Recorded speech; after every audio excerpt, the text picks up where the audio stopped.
welcome back to my channel, or welcome if you are new. In today's video, I want to go over 10 tips for new incoming freshmen who are going to be moving into a dorm, particularly the standard dorm room where you have to share a room with somebody. If you have any advice for anybody, do leave that down below. Also, if you have any questions, please also leave that down below. If you would like to hear my story of my roommate experience, I'd love to share that if that is something you're interested in. Alright guys, before we get into this video, please remember to leave a like and subscribe and turn on that bell notification so you don't miss any more of my college advice videos. So tip number 1 is make sure you contact and reach out to your future roommate. Typically, how signing up for dorms work is you get to choose what building you want to go into. You can then choose between all the floors and then what room number you would like. Now sometimes there will already be a person assigned to that room and you can look at their information, their bio, see if you two are compatible. In other cases, you might be the first one to go into the dorm room. So whenever a person is assigned or chooses the room that you're in, you both get each other's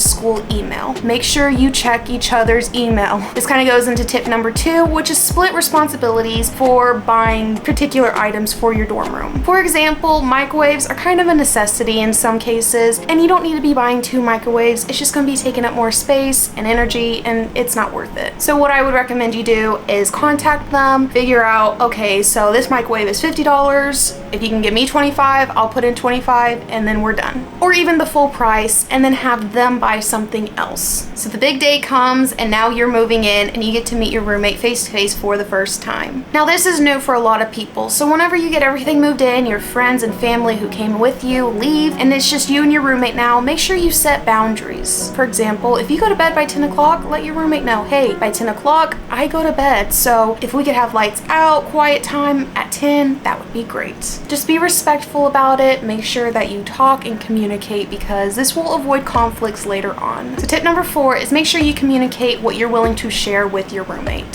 So for me, I had a mini fridge with a freezer. My roommate did not have a freezer in hers. She had a little cubby and that's considered a freezer. So she would use my freezer and it worked out because I didn't need a huge freezer space. Tip number 5 is make sure you keep your space clean. This is so important, and I know there are people out there who thrive in chaos, but not everyone is like that. So make sure you keep your space clean. And if you're going through something, just let your roommate know, hey, it's a mess right now. I promise you I'm gonna get it cleaned up. I'm just going through something right now. And most of the time they're gonna be understanding. And there was never a situation where either me or my roommate were upset because of a little mess. Little messes aren't messes. I'm talking like I'm at home and my whole basket is on the floor full of clothes. Moving on to tip number 6 is make sure you are respectful with who you are bringing to your dorm room. I'm not comfortable with guys walking around in the building I'm in. That's why I chose the all-girls building. So sometimes my roommate would have her friends come over or her boyfriend come over, and I really didn't want to be around them. And so it was just one of those deals that we didn't discuss it, and it made me uncomfortable, so I would leave the room and just go into a lounge or something. It was just uncomfortable. Don't put your roommate in that situation. Tip number 7, this should be tip number 1. This is the most important, I think, of all the tips, and that is do not have your friend as a roommate. If you move in with each other, you are not going to end best friends. It is so important that you have your friend that you can go to if your roommate makes you upset. Because if your roommate makes you upset, who are you going to go to if they're your only friend or your best friend or just the person you confide in when you were at home? Tip number 8, I've been kind of reiterating this the entire video. Be kind to each other. If you're not feeling like you want to be kind tonight, go to the lounge. Go watch some TV. Go watch a YouTube video. Just have some space away from them. Communication is key. If you're uncomfortable with something they're doing and you are not talking about it, it's not gonna get fixed. You gotta communicate, you gotta be kind, and it'll all work out.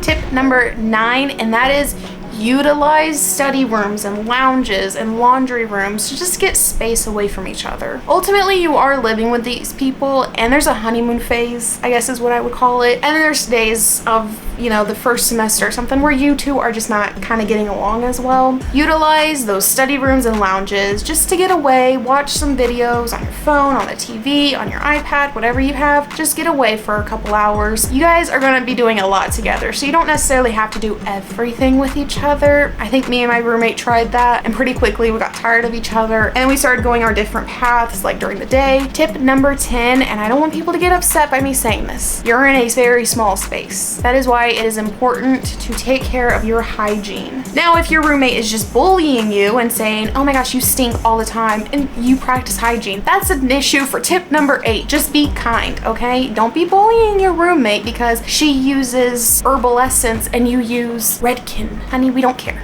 okay?